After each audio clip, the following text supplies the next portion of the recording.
We're going to get Yunara plus Lulu down on the bottom side, though. And it's going to be answered by Corki. So some pretty good laning power for Sentinels in the 2v2, but some really strong scaling for Sven and Vulcan.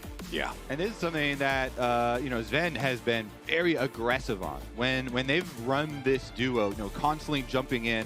Look at that Gnar bar. Thanatos is charging it up. Hambach in the area, and Rise Realm Warp will be 3. Okay, Thanatos is already in Mega Gnar. He slams Impact into the wall, but the burst damage comes down. The final turret shot can't fire, and Sentinels draw first blood. His Gnar ult differently and actually pulled Impact towards the tower instead of towards the wall. Just straight into the wall. Yeah, I think he might have been able to get him. Ooh, meanwhile, public execution here in the mid lane, and Hambach's not done. The jungler is off to a flying start here, 2-0 on the Mbessa. Lulu, Yunara, less laning power here. Okay, Blabber up in the top side, looking to find the kill onto Impact. Thanatos already hits him with the Mega Gnar. They don't have quite enough damage, though. Impact with a flash away, stays alive. Look at this Yunara just decimating the bottom tower here. Cloud9, they still have Blabber. They can go for a dive or try and get first tower. They've got 4. Yep, they're bringing everybody down here. Impact has already popped the Dominus, trying to clear the wave out of the way and stop this from going down, but no, it's C9 finally finding their first kill of the game. 12 minutes in, they make the 4-man dive happen. I'm seeing a little bit of pathing. I'm just trying to watch because everybody's hanging out in this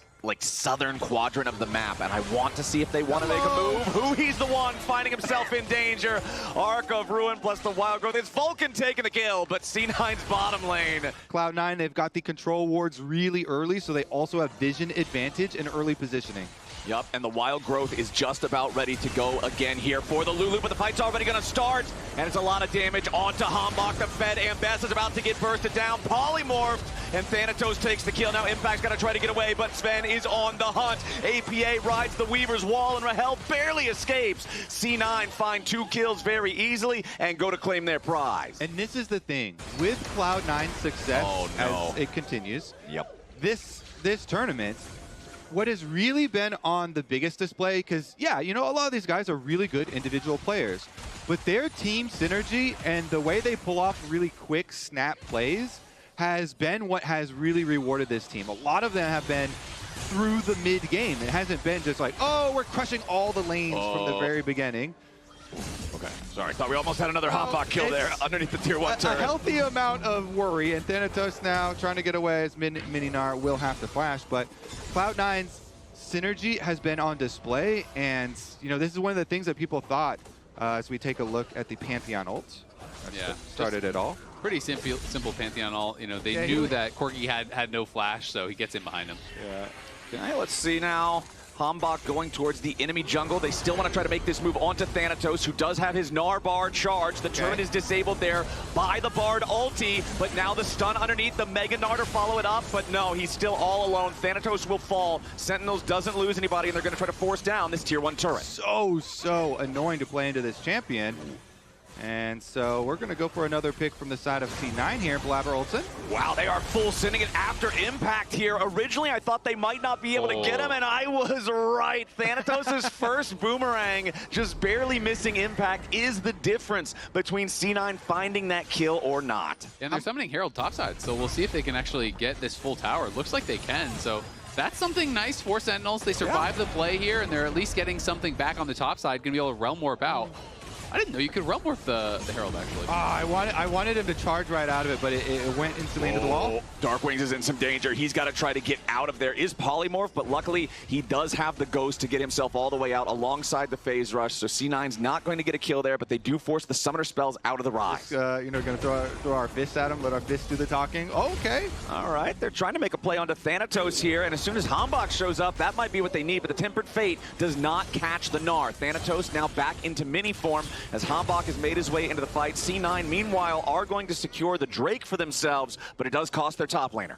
No other way to play the fight. You have to go into the backline as Mbessa, but you immediately are going to get polymorphed and Wild Growth. Sentinels going in, trying to find the Pantheon, but Blabber blocks almost all of the damage. Flashing away, trying to stay safe, getting the other side of the unraveled Earth, and now C9 fires back. Darkwings, defensive flash getting out. Thanatos, Wild Growth here on the front line. APA tries to scatter. Sven looking for the damage, trying to find who he gets 1 kill. Hambach goes after Sven, but he can't kill him! The Pocket Lulu is there for the save. It's a triple kill for Sven's Yunara. Impact will fall now as well. The fight was so close at the start, but C9 comes out on top. Is going to have to find some kind of an answer here. The Baron is already down to 4,000 HP. Tempered Fate going to buy them only a moment. Sentinel's got to try to get in there as C9 are going to go ahead and secure the objective. Hambach jumps in only to die. Thanatos gets back to the safety of his team, and the remaining 4 Sentinels now have to scatter. The Weaver's Wall sends APA to his own demise, but Sven is still free firing. Blabber barely gets away. Wild Growth onto the jungler as they pick up the additional kill there onto Impact. Sven can't get anyone else. It only works on, when I click it on Yunara. Combo 2 seconds. I'm going next inside. I'm going next inside. Go next and no flash. No flash too. And now Sven, just a couple more auto attacks, will take out the tier 3 turret. Thanatos split pushing over in the mid lane here at the same time. Blabber's going to take a little bit of damage, but he can resist most of it because he's Pantheon. Will finally fall. Hambach gets that kill, but Sven has already jumped in and equalized, taking one back on Impact. Now Hambach will die next. Vulcan takes the kill on that. It's 2 dead on the Sentinel side, but the remaining 3 are barely clinging to life. Sven and Vulcan are saying, that's all right, you guys go PvP, we're going to end the game. Thanatos gets an additional kill, and Sven takes out the first Nexus turret. He and Vulcan will put in the work here on the second one. TP coming in on the minion just to reinforce the C9 lines. APA has rejoined the team. Darkwings flashes away from a seismic shove. Thanatos hops right on in to try to force the rise even further back. C9 wants to pad the stats a little bit as Sven looks for the additional kill here onto Rahel and shoots him down in his own fountain. They'll complete the ace, and C9 take game 1. Sven ends the game with an individual gold lead of 8.6K. Woo!